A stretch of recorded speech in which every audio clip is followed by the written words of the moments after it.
Hello, I'm Jasmine Mogadam, and today I'll be presenting to you our project, Don't Let the World End, by me and Monica, who could not be here.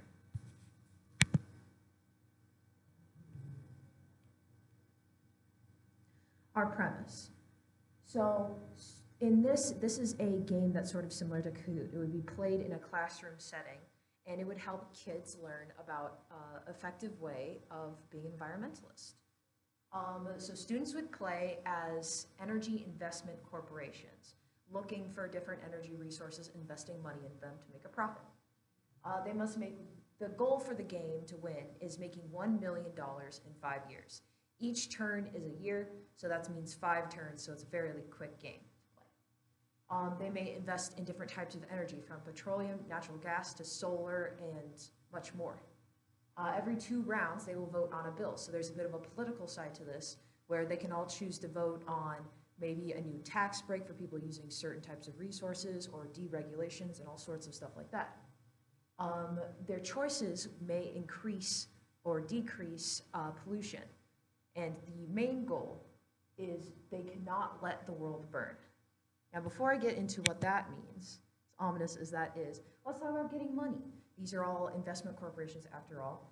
So to get money, the main way is by investing in energy resources. Every year they will get a scenario where they can choose between 3 different energy resources. And at the end of every year, they get a certain fixed amount of money from those resources. Some resources give more money than others based on actual research that we did. You can also get money through certain bills, be it tax cuts, stimulus checks, or less regulations that would affect different players differently depending on what energy resources they invested in.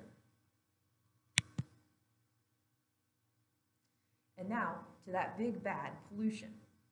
So pollution increases it increases at the end of each year depending on what resources players bought. Things like petroleum and natural gas will increase pollution much more than, say, something like solar, which doesn't increase it. And these all have like certain fixed things that are also based on research.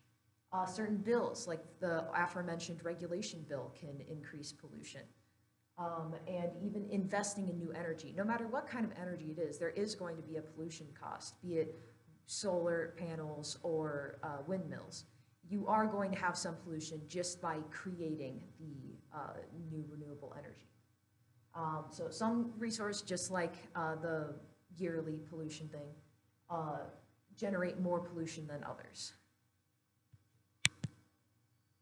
And that brings us back to that scary not letting the world burn. So how can the game end? Well, if pollution reaches 100%, then the world burns and all players lose, no matter who got 1 million, whether they got it or not. So this adds a sort of fun prisoner dilemma and kind of realism to our own situation, although we don't have a fancy-dancy 100% bar to let us know when it's too late. If 5 years go by, those 5 turns, and the pollution does not hit 100%, then its game is normal. Whoever got more than $1 million in those 5 years wins. Anyone who didn't, lost. So it's also a bit of a fun economic game for kids to learn their numbers a little bit.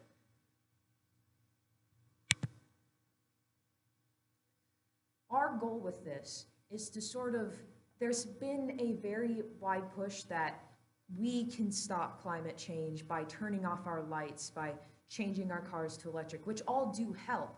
But in the grand scheme of things, regulation and laws will actually help the most, because corporations and companies are the ones that produce the most pollution.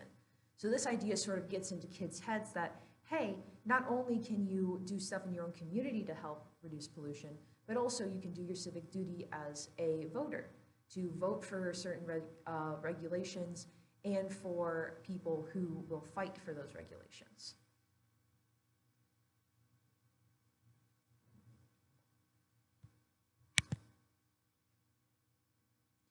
For some future plans to make this game more engaging and perhaps even more harder, would be adding a leaderboard similar to Kahoot, where you can see everybody's progress after each question to show who has the most money. This could even have a fun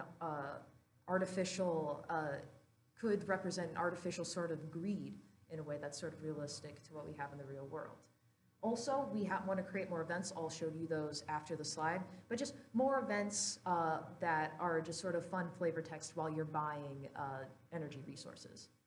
And then finally, maybe adding some more social commentary by adding complexity with lobbying, having to spend money to maybe get more votes on bills, or even having to spend money on propaganda to get people to vote certain ways.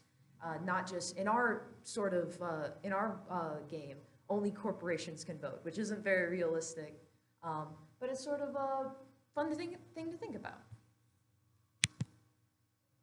Alrighty, and now I will show you some of the work that we did. So here we have our game, and we did not really get farther than this, unfortunately. Oh, that's not showing up. What is that? Aha, there it is. Okay, this is our game. We didn't get any farther really than this login screen.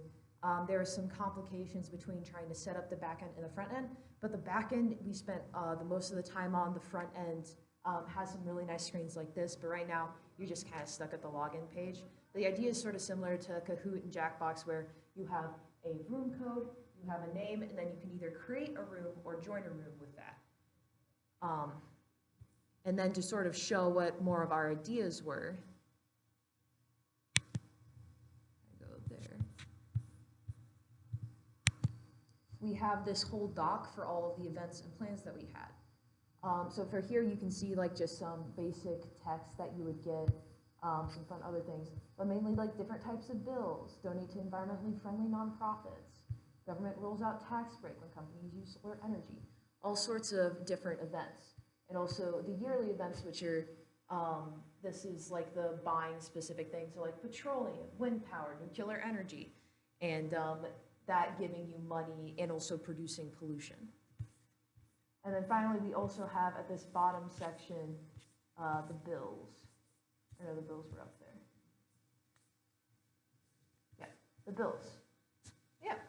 So that was sort of thing. And then also just like a little show of how we were doing stuff in the back end. We ended up using WebSockets for our project. As you can see here, here's like a little snippet of how we do the energy. Everybody has an inventory, and they just effectively have whatever type of thing that they have, and then it just adds +1, and then it multiplies it for how much pollution and how much revenue it makes. Super, super technical, but just a short snippet. For the security side of things, I made sure not to send WebSockets to anybody else. I added a lot of extra precautions when giving information to the user, and if the user tries to do 2 actions in one turn, there's a specific Boolean to see if they've already acted or not, so they can't get infinite points. A lot of small security things that unfortunately did not get into the end product because we got stuck at the front end. But we had a lot of fun, and we learned a lot from this. All right, thank you.